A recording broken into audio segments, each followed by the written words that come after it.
We are live. Sure, I'm gonna run for a second, then you're gonna do the image. What? Okay, now, hey, you guys. Hey, everybody. Thank you. Happy New Year, everybody. From Lola, me, Mark. This is episode 7 of StormCrow Dreamers Talking to Dreamers. Appreciate y'all tuning in. It's been a little bit of a, like most people right after New Year's and holidays, it takes a second to get everything organized and going. We have some amazing guests tonight. We have some amazing guests I've booked next week. This would also be the time, once we get some sponsors there, I would promote your business or product. If you're interested in the show or what we're doing, want to get on the bottom floor as we ascend, contact Mark, and he'll be able to help you with that.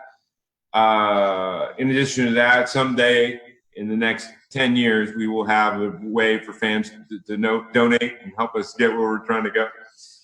And then if you just like Lola, let her know, because she's very vain. Yeah, compliments.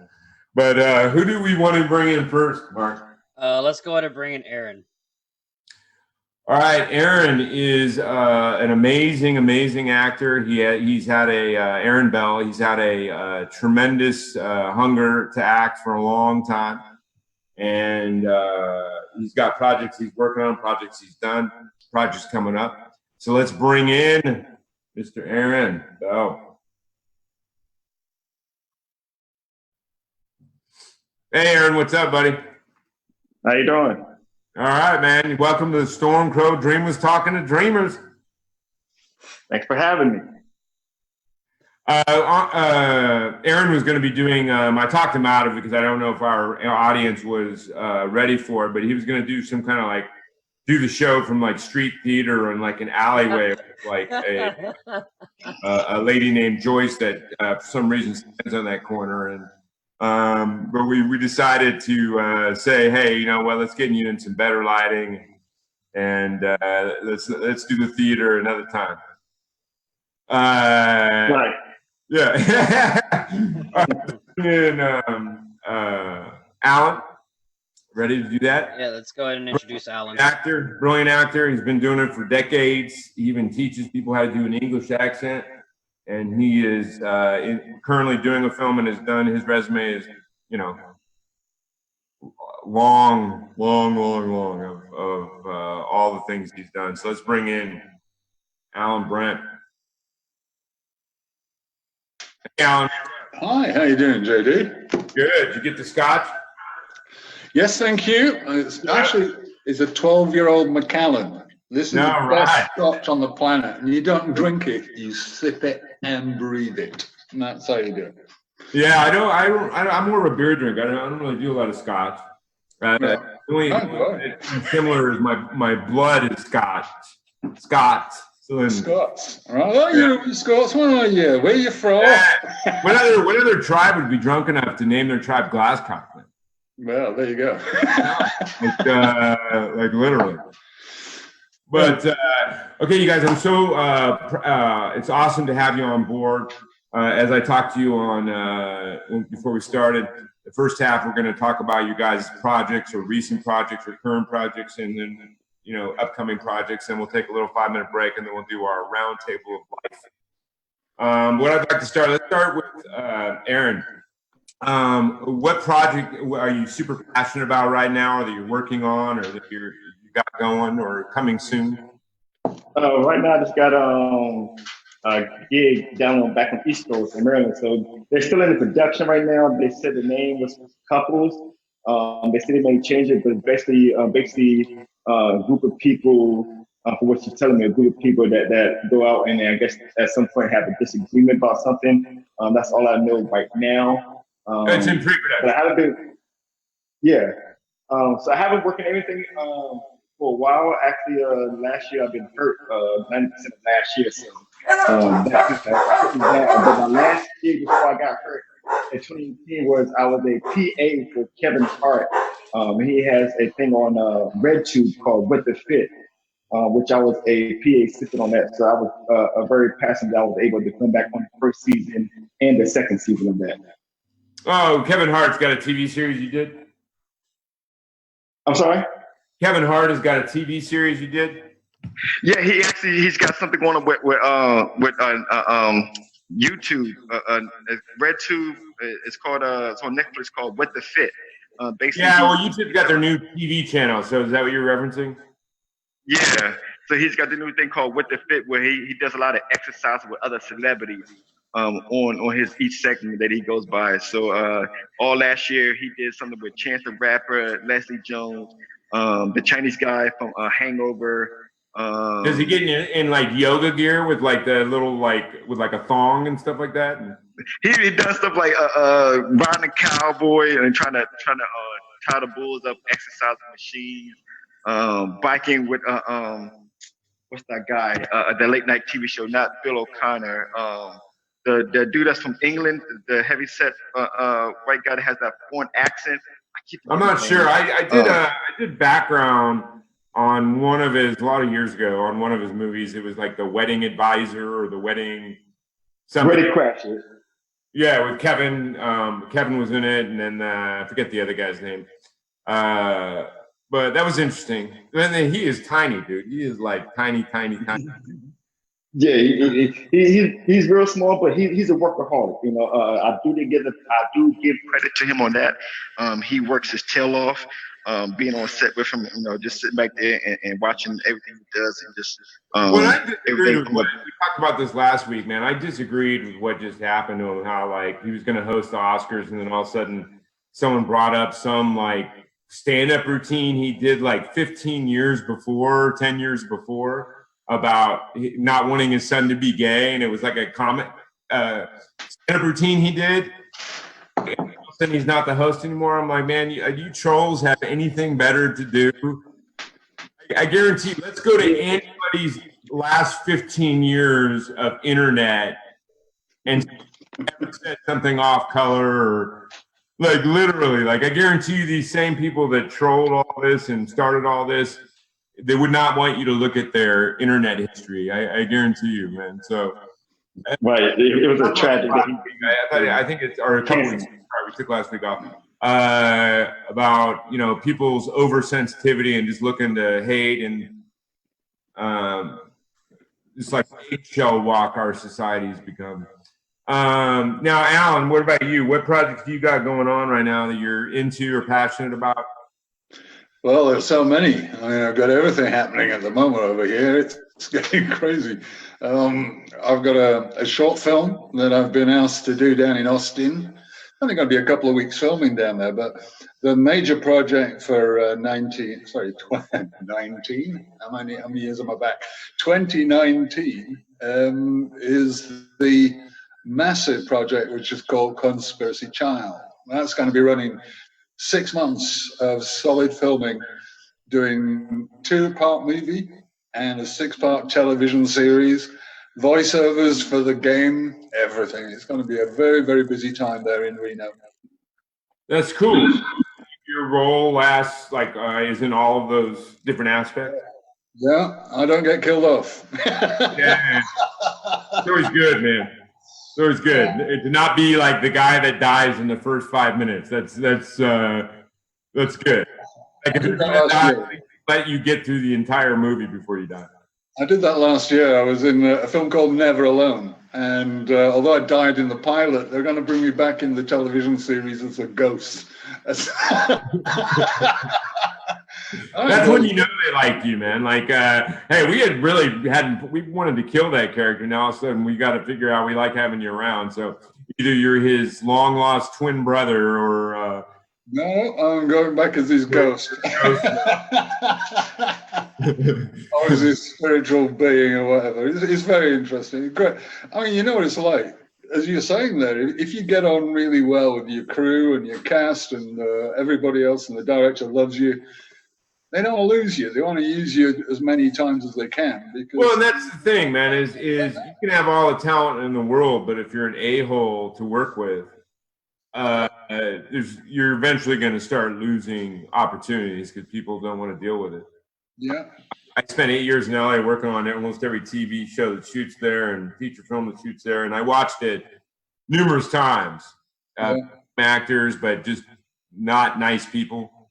And eventually, all of a sudden, those TV shows were gone. Yeah.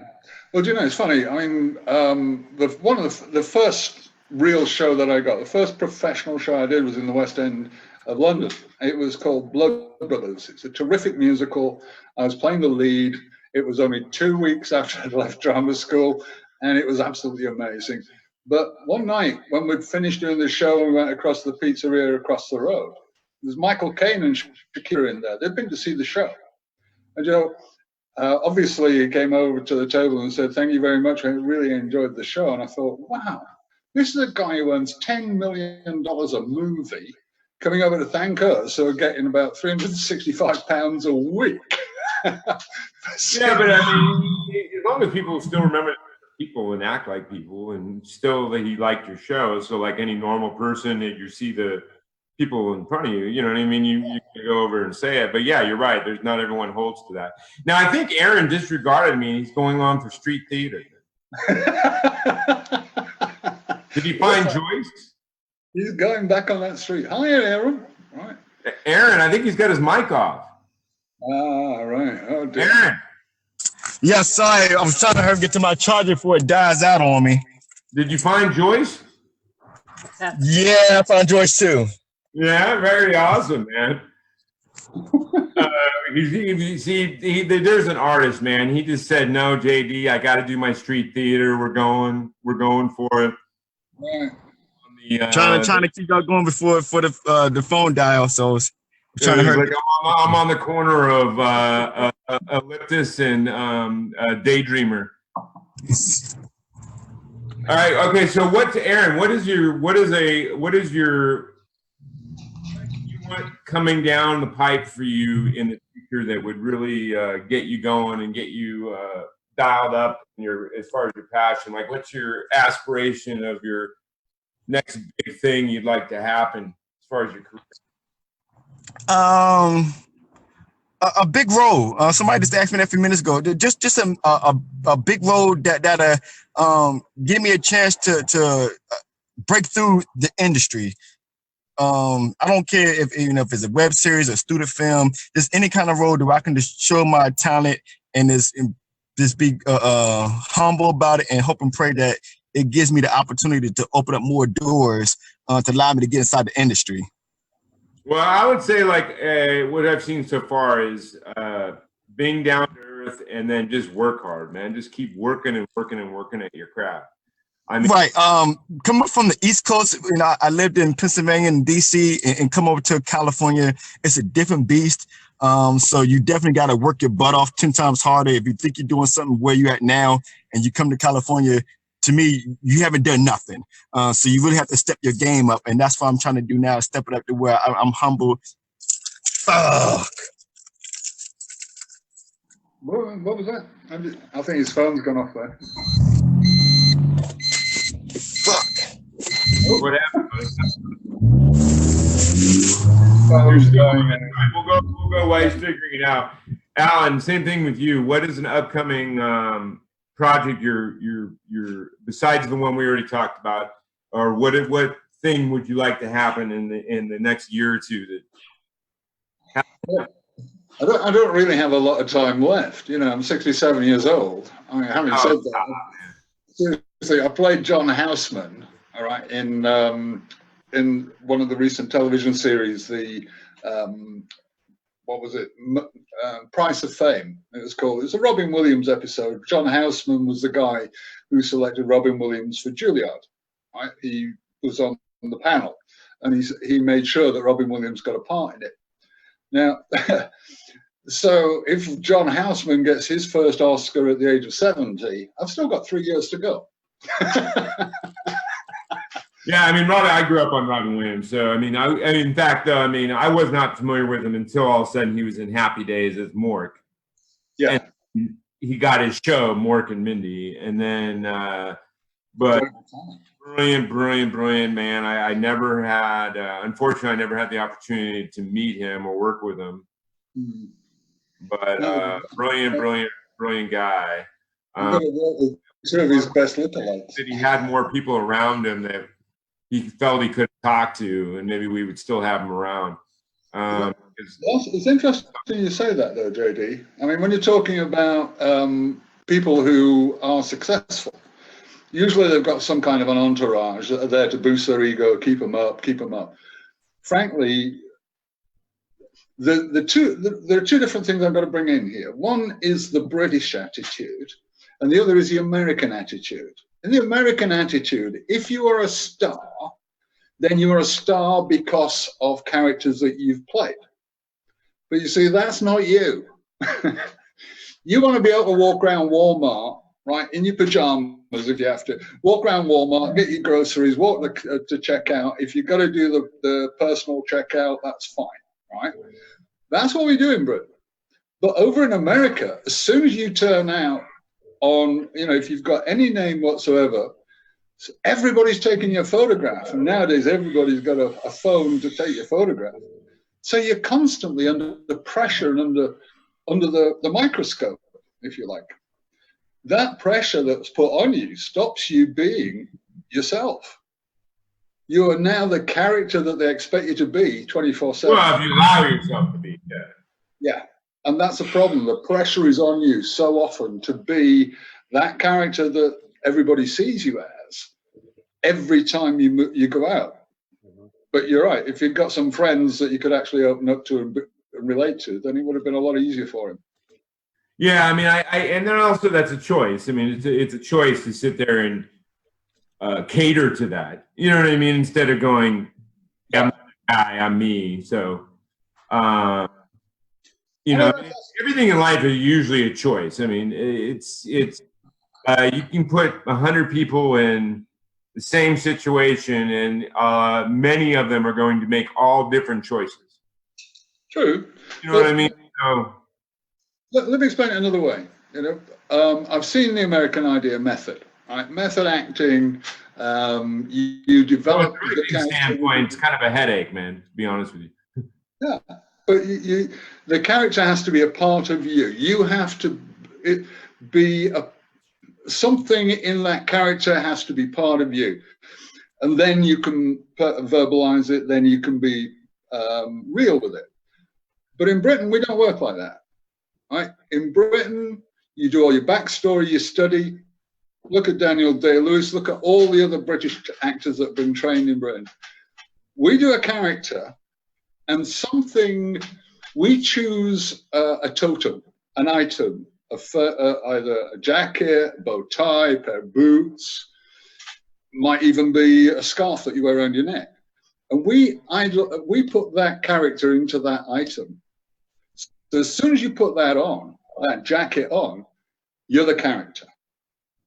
As soon as you take it off, you're back to being yourself. And this is something that people like Heath Ledger, who tragically couldn't sleep because of all the characters that he played in his life, they're all part of him, that he had to take. Well, because he was a method actor. Yeah, exactly.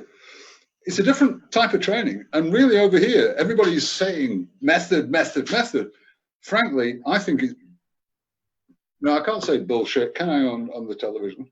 Can I? You can, but I mean, there's actors that have used that method and delivered brilliant roles. Oh, of course. Yeah, I mean, so it's not like the method, I mean, that method acting doesn't work for certain individuals. I think there's 1,000 roads to Damascus. Whatever works for you, works for you. Yeah, I got that. You got to let it go, though, when you're done. I mean, like, Val, the Doors, and after that, where even, like, the crew was getting tired of it because he was showing up I guess they did a lot of location, and a lot of the crew and actors were in hotels and stuff like that. And he was showing up at the hotel bar where all the crew and everyone was going to at the end of every day. And he was dressed as Jim Morrison, telling everybody to call him Jim. Exactly, yeah. That's what I mean about the different trainings, right? Yeah, and he was never the same after doing that film. Yeah. His career went like this because he went, close to him said he went so into that role and so dark into that role. Mm-hmm. He just never really recovered. And then there were several actors that have I've known that have done that and done a certain role at a certain film, and then all of a sudden it blew their whole career because they could never like mentally. So in that sense, I mean, to me though, I always say there's never one way to do anything. If I ever hear anybody say this is the only way you do this, I stop listening, because there's like, there's always a ton of ways to do anything.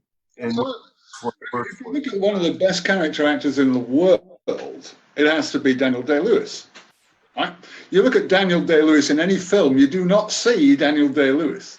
You see the character that Daniel Day-Lewis is playing. And he looks. He does a great job. One of the films I like the most about him, even though I actually don't, there's a lot of things about that film I don't like because I'm not a big DiCaprio fan, but Gangs in New York. Yeah. Gangs in New York. Made that film. He made that entire film. And look at the way he moved in that. And then look at the way he moved in Lincoln. Yeah. Look at the way he moved in Lincoln. No. Everyone would tell me Lincoln was like this, seriously, like it was just a character study of like 2.5 hours of dialogue. Oh, but he delivered it. What? Yeah, totally. But me personally, I wouldn't write a film like that, and I don't want to see a film like that. It's like King's Speech, 2.5 hours of like blah blah blah blah blah blah blah blah blah. Those things win awards, so I get it. It's usually writing and stuff like that, great dialogue writing, and great acting. But like, I need a little more kinetic energy than that to like. There's not more going on in the thing, yeah. Yeah, I need constant, and there's a lot of ways to do kinetic energy. You can do it through dialogue, you can do it through emotion, you can do it through action, you can do it through a lot of different means. But I always say it's like the type of films I like to watch and the type of films I write and want to shoot. I'm going to go through kinetic energy all the way through the film of almost every type. Yeah. Action, there's going to be kinetic dialogue, there's going to be kinetic emotion, there's going to be all of those things.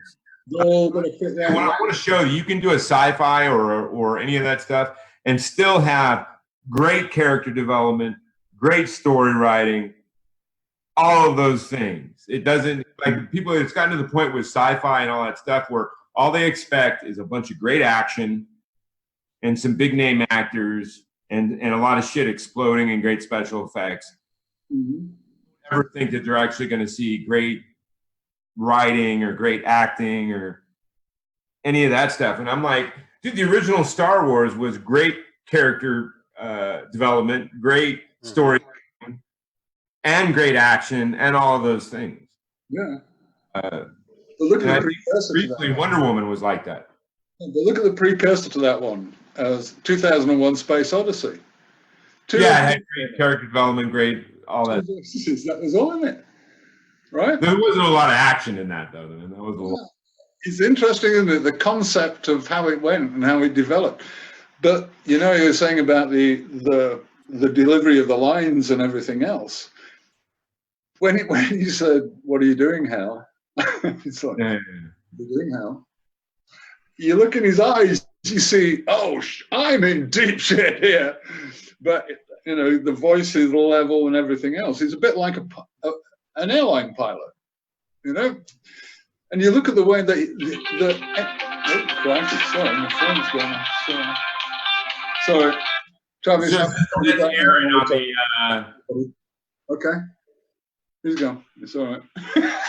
Was that Aaron with Joyce doing his street theater saying, "Hey, buddy"? No, I can't turn my phone off now. It's not going off. Right. No, I'm going to medieval times. I was the king of medieval times for 4 years down here. All right. Have you ever been to medieval times? Where are you at? In Dallas. All right. Oh, you're in Dallas. Okay. So I'm in Denton.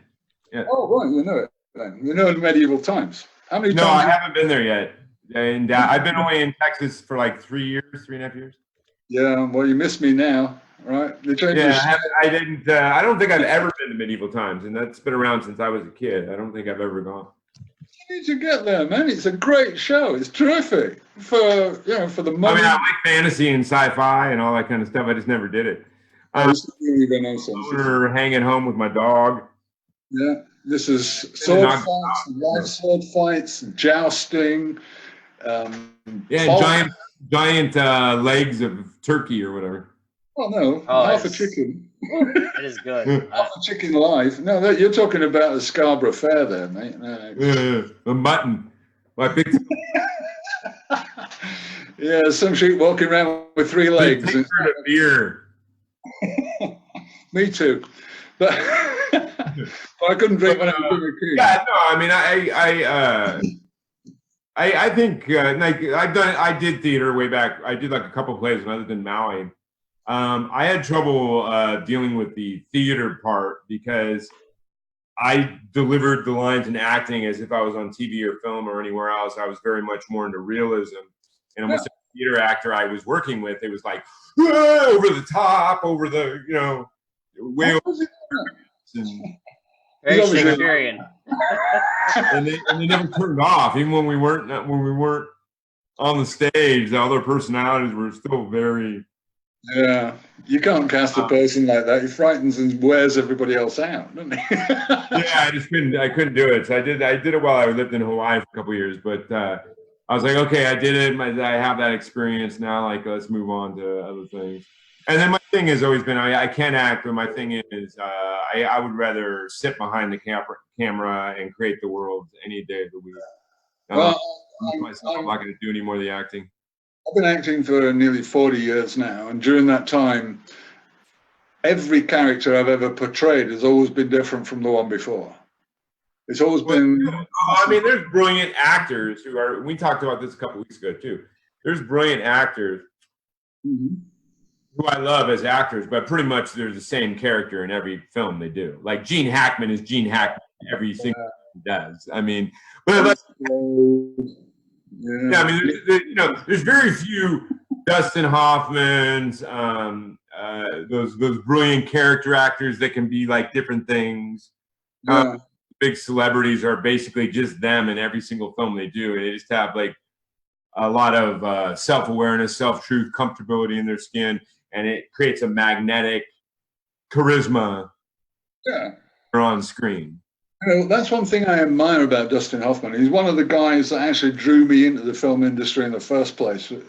His first film, Mrs. Robinson, right? Yeah. He was brilliant as Benjamin in that. But the next film that came up, they wanted him to play the Midnight Cowboy. But he said, no, I want to play a ratso. And when he was playing Ratso, he was such a massive contrast to playing Benjamin. And wasn't he also in Kramer versus Kramer, wasn't he? Or was that, I'm thinking of Ryan O'Neal. Huh? He was in Kramer versus Kramer, right? But you've got all these different characters that he did, and he never played the same character until he started getting a bit, right, I need some more money. How much do I need to earn from this film? Yeah, and Robin Williams, a lot of people didn't think he could play a bunch of different characters, but he ended up showing them that. Now, the thing with comedians, really talented comedians, is usually they can do drama really well if they decide that they want to do that. Yeah. Because there's a lot of depression and sorrow, and usually right underneath a lot of comedy. So, the tragedy and comedy or whatever are very closely related. I think Aaron's trying to get back in, Mark. Oh, Mark, Aaron, how you doing? That's who's dinging me on Facebook. There he is. Okay, he's in the waiting room. Yeah, I was trying to figure out where he's at. But I mean, there's very few. Like Clint Eastwood's pretty much Clint Eastwood in almost everything he does, and he's another guy. There's a lot of actors that are like that. I mean, they're pretty much the same character in everything they do. But he always had to be a cowboy, though, didn't he? At first. Yeah, but even this new mule, he's still being Clint Eastwood. I mean, he's just being more a scared Clint Eastwood, but he's being Clint Eastwood. Now, I mean, I love Clint Eastwood. I've worked on whether it be background or a little bit of stand. I worked on like 5 of his films. In LA, and he runs a set how you should run a big set. He is such a big believer in respect towards everybody.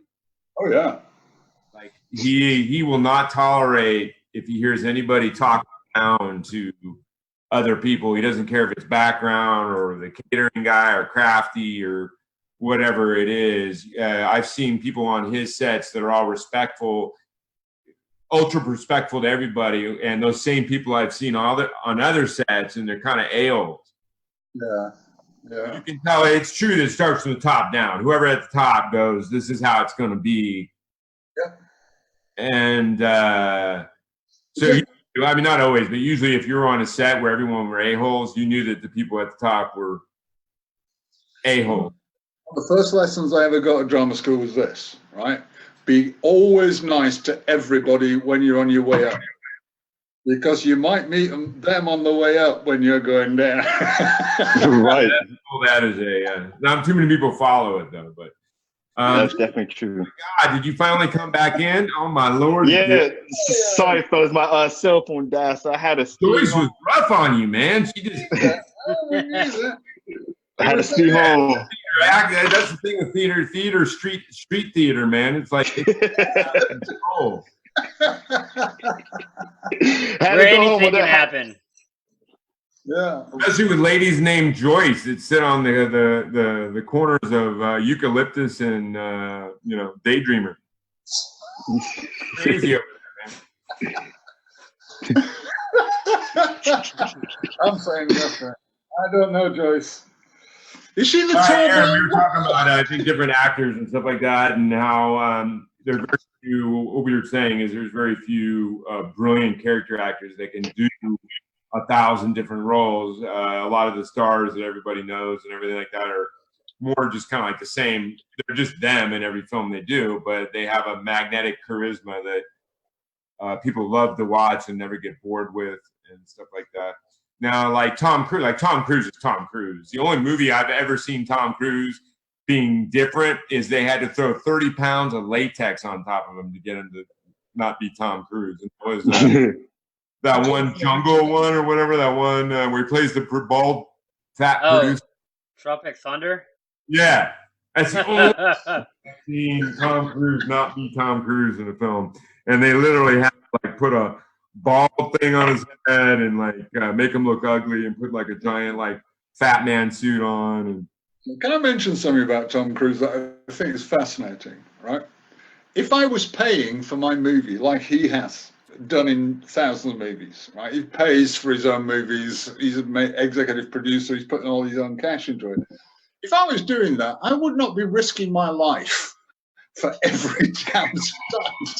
Yeah, he does a lot of his own stunts, which is kind of cool. But if I'm putting him that kind of money, I wouldn't want to. Yeah, but he's also now like 55 or something like that, 56.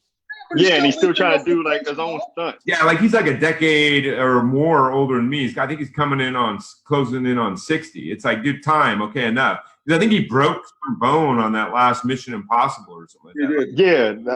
And it's like, dude, you're almost like, you're coming up on 60, dude. It's like maybe time for you to like, in the entire world, find a stunt guy that looks kind of like you. Right.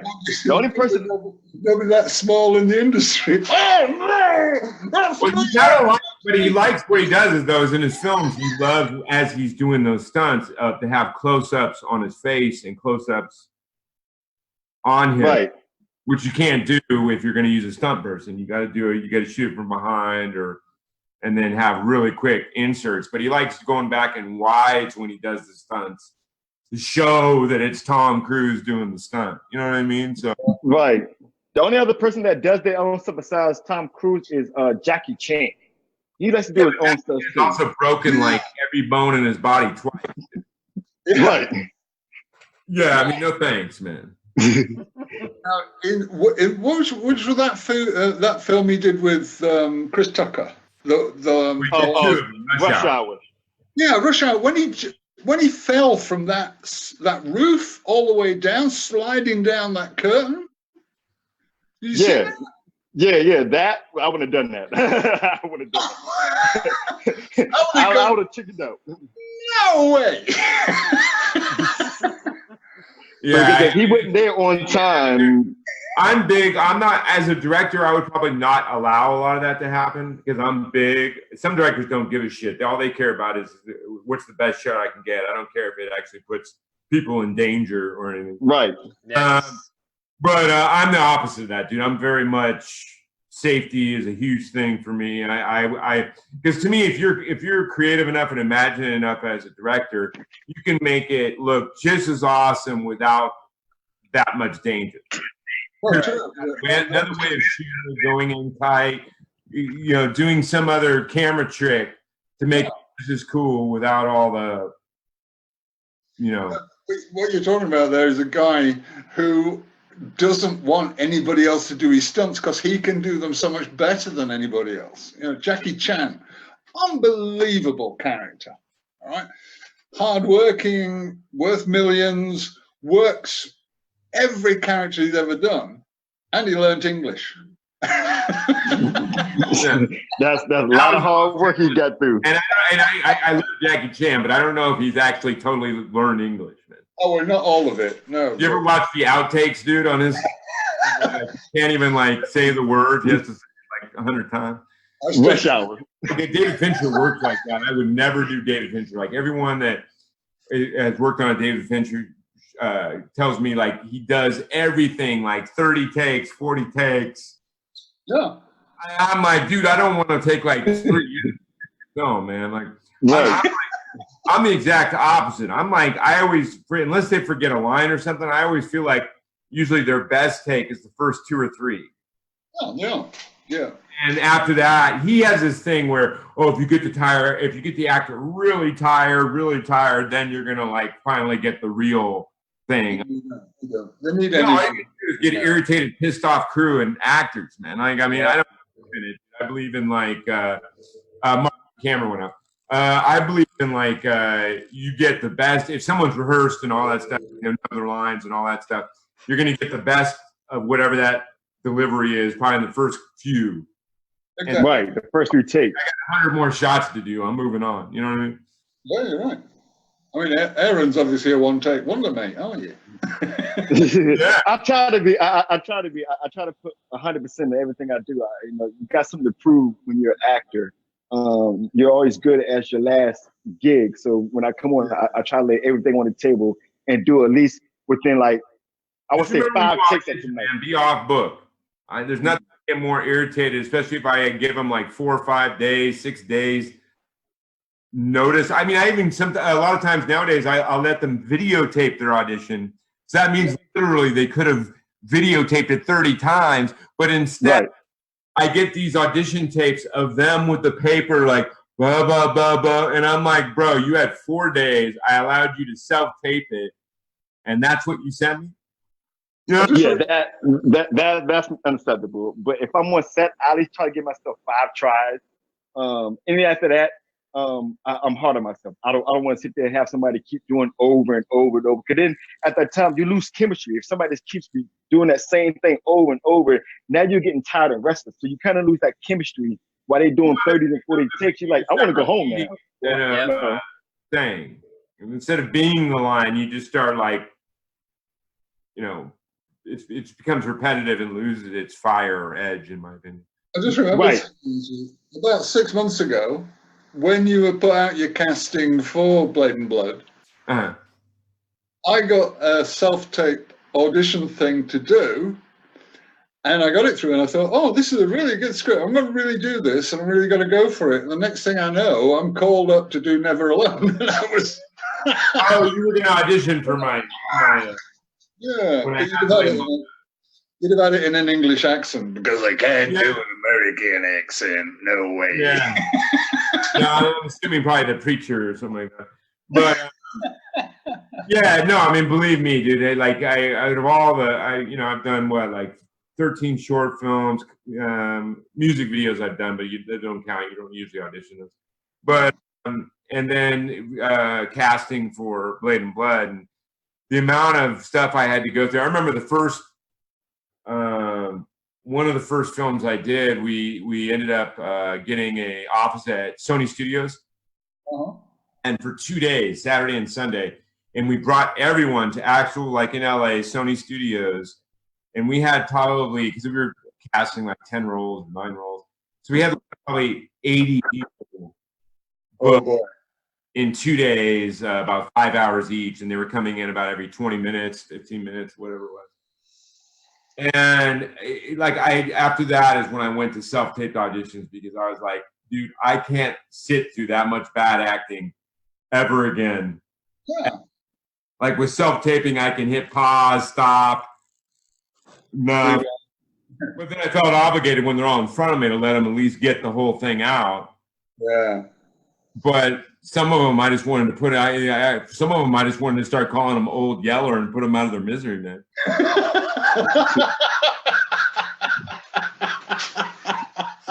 Like, seriously, man. I was like, have you read that book? Because you're right there right now, man. You got your rabbit, the phone's coming. Like, I pushed my seat here. Sorry, I was laughing too much. okay, you guys, we're gonna take a 5-minute break. Okay, we'll let Aaron charge up his phone a little more.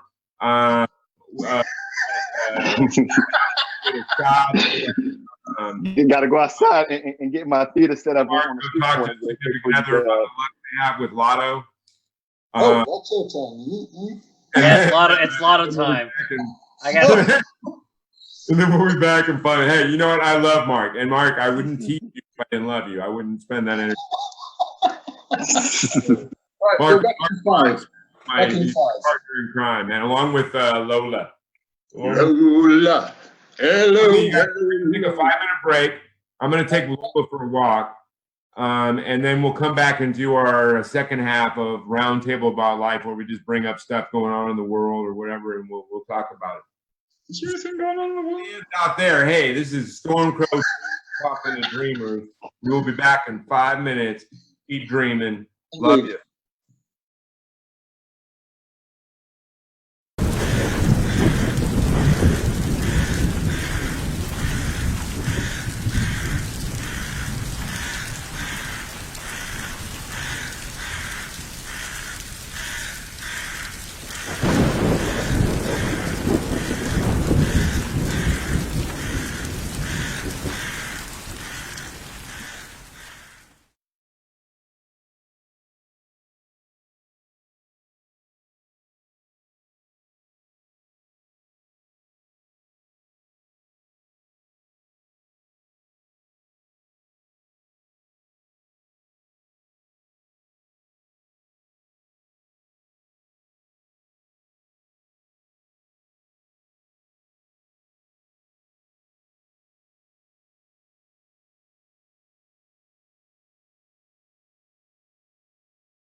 themselves by how many women they can get at least to act like they're attracted to them, and then they, you know, and then it's like a grade from there, you know.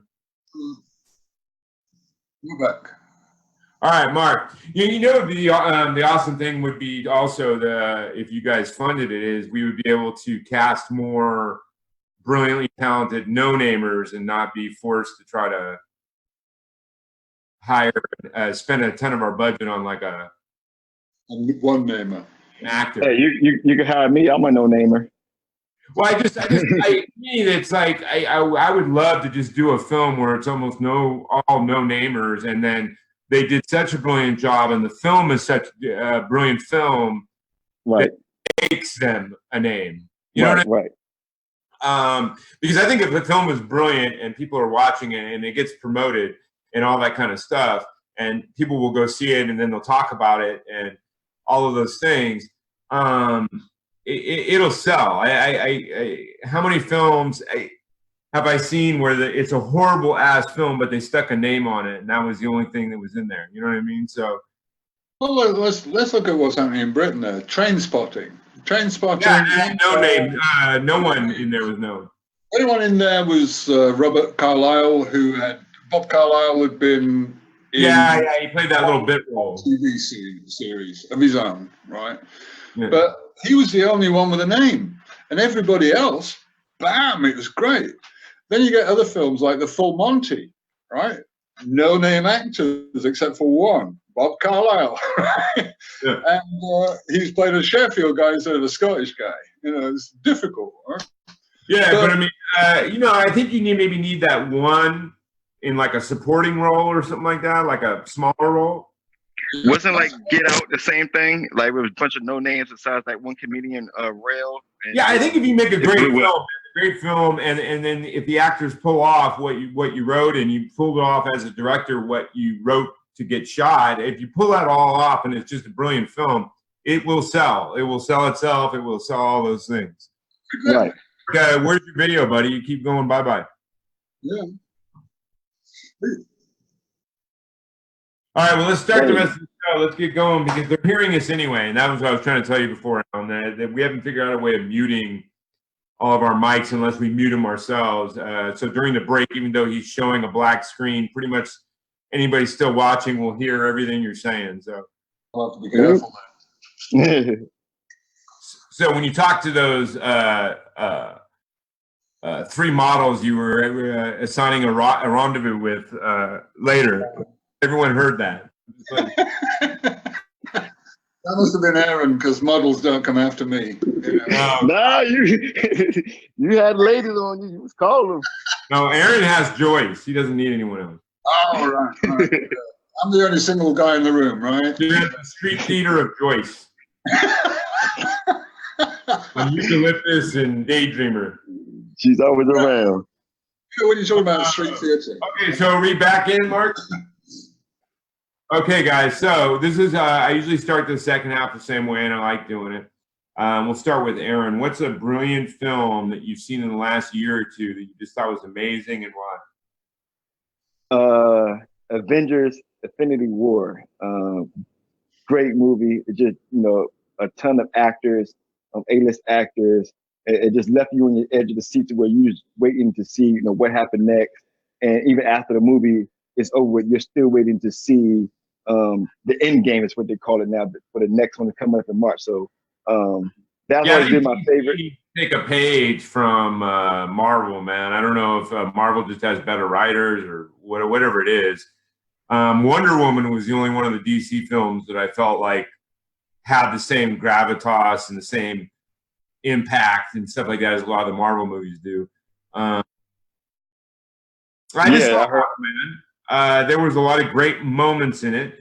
Now, I think they misused Momoa quite a bit. Momoa, to me, reminds me a lot of like Schwarzenegger. He's good when you give him one or two short lines to deliver, and then you let other actors carry a lot of the dialogue, and then he looks badass, and he looks, you know what I mean? Like Schwarzenegger never did more than like one or two little short lines, but he had that look and the way he would deliver them, and it would be brilliant.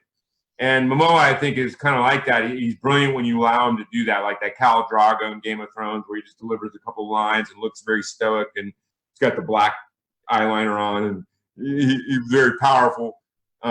Same thing when he was in that TV series recently, Frontier. They did a good job of doing that there, where he didn't say a lot of lines at once, and very succinct and very powerful and intense when he delivers his couple lines. This one, though, I thought where it struggled a little bit. I agree with you. I thought it was some great cinematography in Aquaman, some great CGI, and the story they were trying to tell was, I think, great. But they were trying to make Momoa do a lot of like monologue-y type stuff and like emotional sensitivity, and have these like in-depth, like high emotion scenes where I think he struggled a little bit. That's not really his forte, I guess would be to say it. Right. I don't know if Aquaman, but I just want to piggyback off that. I know you asked the question before how my technical difficulties are of wanting a breakthrough. Avengers is something that I would really would do. I think that would like really give me that push to where I can really force myself to be that. Heroes and villains, man. I mean, you could like be some new artist or new hero or something like that. You could be you could be called like, I don't know, street theater. That would be a good one. I actually got a superhero I curated, and I'm hoping as time go by, I can sell it to somebody where I can actually play him like Sylvester Stallone did in Rocky, where he played himself and made a multi-franchise off that. So who knows? The sky's the limit. I have a dark superhero script called Embers and Ashes. That I'll be the Ashes. Do so. It'll be in the vein of Watchmen, but with a hell of a lot more action going on. Hey. Less naked blue guys. 5 years, I can play the Ashes. It won't be a problem. So yeah, the same thing to you, Alan. What was the great film you've seen in the last couple of years you thought was brilliant? I've seen so many.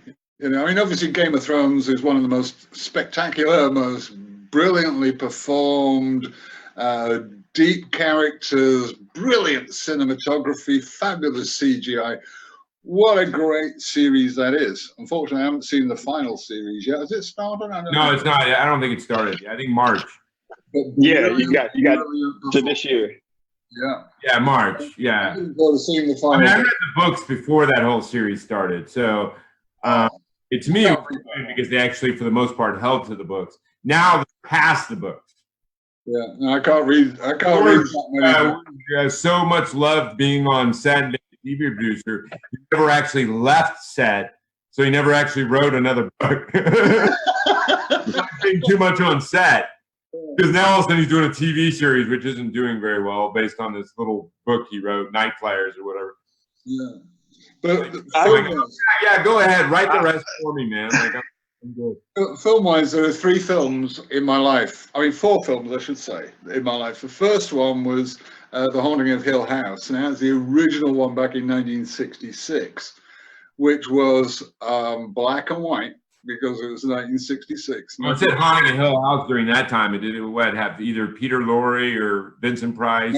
No. Unknown actors, right? Oh, yeah. But it had the most fantastic effect on me, and that's why I did the film In Search of a Haunting, which was about Shirley Jackson, who wrote it. Right? It was, I was playing Richard Jackson, her husband. But that was one film.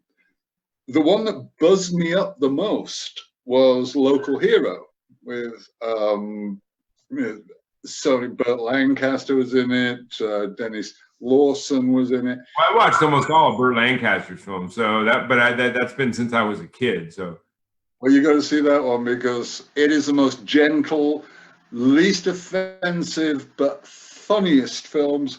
The lines in there are beautiful. Burt Lancaster being funny? Come on now, man. No, Burt Lancaster wasn't all that funny, right? Yeah, no, he doesn't do funny. He does like hero, I'm tough, I'm. Yeah. But if ever you go to Scotland, you'll see that kind of humor, you know? But then you've got Brassed Off, which is a movie not many people over here will ever have seen, right? Which was about Yorkshire during the miners' strike. It was a town in Yorkshire. It was the most emotional, moving movie you could ever watch. And it Well, was I have sometimes trouble watching English films because it's so much talky talk. They like doing a lot of character study type stuff. They like doing a lot of character study, you know, just scene after scene after scene of people talk. No, you got to understand the humor, I think, because in a lot of cases, especially in Brassed Off, it's Yorkshire humor, right? If you get the idea, then you know. Yeah, I think it's just the dry humor. I mean, like one of my film heroes is Terry Gilliam, who's part of the whole Monty Python. Yeah, he was the one that was the least amount of like English humor. He was more, you know, like out of his mind on weed most of the time, you know. Yeah, I mean, because I love him from Time Bandits, Adventures of Burn Choosing, all of those things. Brazil. I mean, Brazil was probably the most English of his style of his films, I would say. He's totally crazy, right? Yeah. But the one that always gets me buzzing is Full Monty. I mean, there's so many of my friends. Yeah, that was okay. I thought it was all right. Yeah. I mean, it was a good film. It just was a little. I'm very need kinetic energy, and that one is a little bit slow, but it was still good. It was good acting, good all the way around. Again, the usual kind of thing that's Yorkshire humor. Right? See, like, I mean, like if I'm going for a comedy, Big Lebowski to me is the most brilliant comedy. Yeah. That's local humor. You know, it's local. That's Coen Brothers, whatever, and then Pan's Labyrinth. That's a masterclass in noir lighting. So, what about Black Panther? How do y'all feel about? Was that something that y'all put at? I thought Black Panther was a great film, and it did brilliant things for African American culture, and so therefore even more brilliant. I don't think it's as brilliant as it got blown up to be, but I think it's brilliant for what it did and should have been blown up for what it did, which is pushing forward the Black hero and the main character of a film, which was long overdue. And for that, I give it like huge and understand why it blew up. And then the way they wrote Killmonger, I thought was brilliant. A villain that you actually could sympathize with and had he had this horrible childhood and all that stuff. They didn't just do this black and white, you know, here's the evil guy, here's the good guy. And wait till you see the face of pain. Yeah.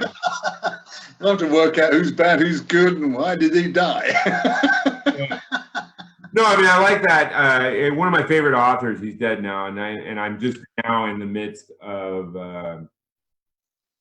because it makes me sad. One of the biggest awards you can win as a fantasy sci-fi writer is the David Gemmell Award, named after David Gemmell, who was an English guy and who worked as a bouncer for a long time. He's like the 6'5", 6'6" guy. Wrote his first manuscript, Legend, and wrote several books but he was trying to pitch Legend. That was the book he was trying to pitch, and had so many people turn him down because here's this rough-looking 6'5" bar bouncer. Yeah.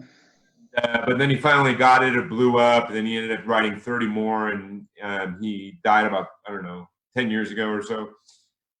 You can't even find his books in bookstores anymore, even though the biggest award out there right now that sci-fi or fantasy author can win is an award named after him. And yet his books, you can't find it. So as a respect for him, and I was so irritated that they didn't have his books in there. They don't even carry Piers Anthony anymore, which I don't even get, man. And so I've been going and reordering his books, having them delivered and shipped in and stuff like that, and recollecting it. But he had an amazing ability to do that, to write these, you know, they're the a-holes of the stories, make them sympathetic. And you ought to try half-price books. They've got loads in them. Half-price books on Northwest Highway, mate. They're full of decent books that you've never seen, you never find anywhere. Yeah, we talked about this when we did the episode with Faith Hunter. One of our guests is actually a working, well-known fantasy author. Faith Hunter. She has a crap ton of books. You can find them at any bookstore. But we had this discussion with her about like how sad it was that some of the kings and queens that we were specifically talking about sci-fi and fantasy that created that genre and made it huge. Besides just Tolkien, it wasn't just Tolkien that did that. And a lot of them aren't even in bookstores anymore. It's crazy, isn't it? And I'm like, going, you have whole generations you could re-promote these books to that have never read them, and they're still brilliant books. I don't understand. They're only just about the newest thing, whatever the newest author. And I'm like, it'd be sad, like the Anne McCaffreys and all these guys, these women and men that like were, Melanie Ron, that were like brilliant and made a ton of money for the publishers and sold tons of books and opened doorways for other people to come through. And you can't find any of their books. Like Piers Anthony, that guy was like the Xanth series. That guy was always had like 2 shelves that were just him at a store. And now like none of them are there. I'm like, oh my God, man. Now, if you want to talk about books that really influence you, if ever you read any Terry Pratchett novels about the disco, I have. I mean, like, laugh out loud every couple of pages. But I think I read 1 or 2 when I was like younger, my 20s. Yeah, well, I was on set. Very few sci-fi ones I'll read. I was on set on Coronation Street, which is one of the biggest soap operas in Britain. And between takes, I was reading this book. And I read 15 lines, and I cracked out laughing so much that they had to take me outside. Because they were shooting? They said, Alan, you can't laugh like that on set. I said, why not? There's nothing shooting. They said, no, but the sound man is going wild.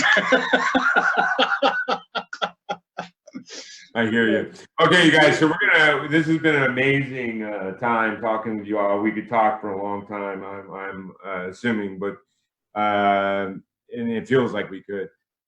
This is usually where we'll wrap it up, but what I do before I wrap it up, I have each of you talk to the camera as if you were talking to a young you and giving them advice. So for those people that are trying to aspire to the same things you are, that are just beginning or whatever, to give them whatever advice you feel is good. We'll start with Aaron and then we'll go to Alan. Alan, what advice would you give a young you trying to start out in the business? That's you, Aaron. Oh, that's me. Advice I would give myself. Okay. Just stay humbled, prayed up, blessed up, and always be willing to help out other people. Starting for myself, I started late. I didn't know the business, so to tell myself, hey, just stay grinding, learn the business in and out. Help out people wherever you can, because to be blessed, you got to bless others to get it back, and just keep grinding and never stop until the man takes you off the planet. To tell other people that, hey, the same thing, just keep grinding, don't stop. Whenever you get faced with tough situations, trying to find a way to get around that and keep moving. Don't let nothing set you back. Don't let people give you wrong advice or be negative to you. You always want to try to put yourself around other people that are positive and doing stuff that you want to strive to be. I guarantee you are who you surround yourself with. So if you want success, surround yourself with people that want success and are willing to work hard and all that kind of stuff. Right. Aaron, I think you have a beautiful spirit, buddy. If you just keep being you and working hard and doing that, you're going to get those opportunities. I'm telling you now. I definitely appreciate that. Yeah, definitely, man. Okay, so Alan, it's your turn, buddy. Well, how do I say to a young me what to do? First of all, Alan, let me explain. There is one thing in life you've got to learn. The full-time job of a professional actor is looking for your next job. So the part-time job is acting, right?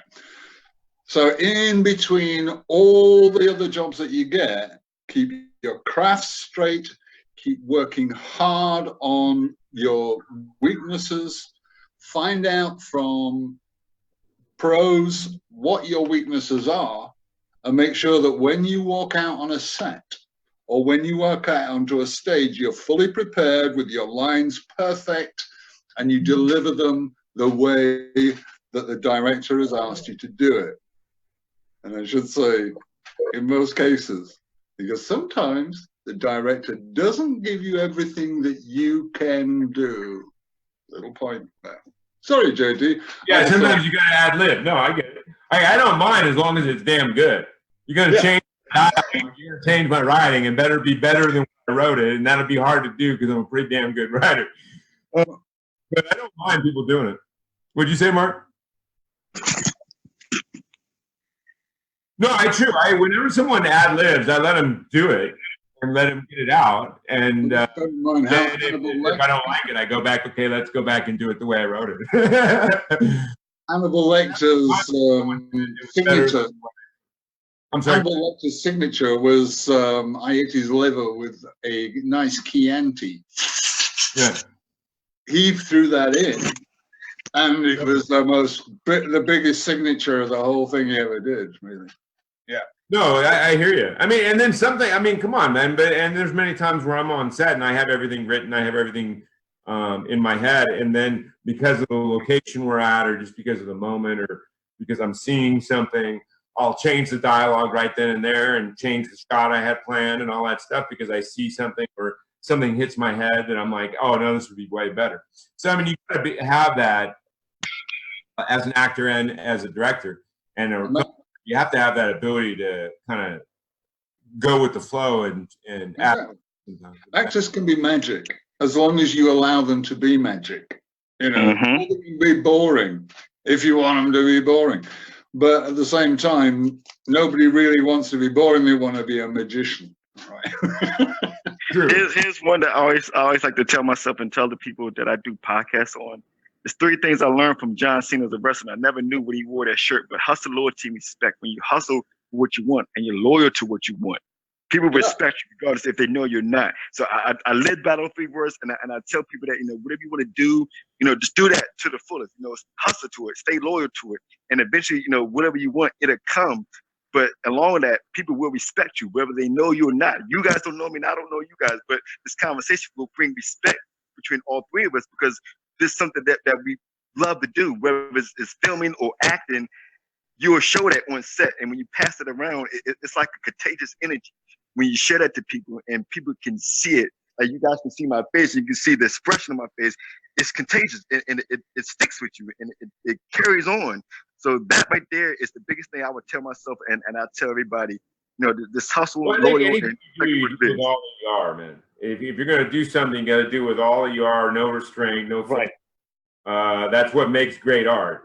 Great art is your vision released and relentless with no filter on it. You know what I mean? So, but JD, let me just mention something as well, right? A lot of people, when they're developing a character, they want to go for the strengths and the power and everything else. What they tend to forget is behind all that strength and that power is some vulnerability. Now everybody has subtleness can be power.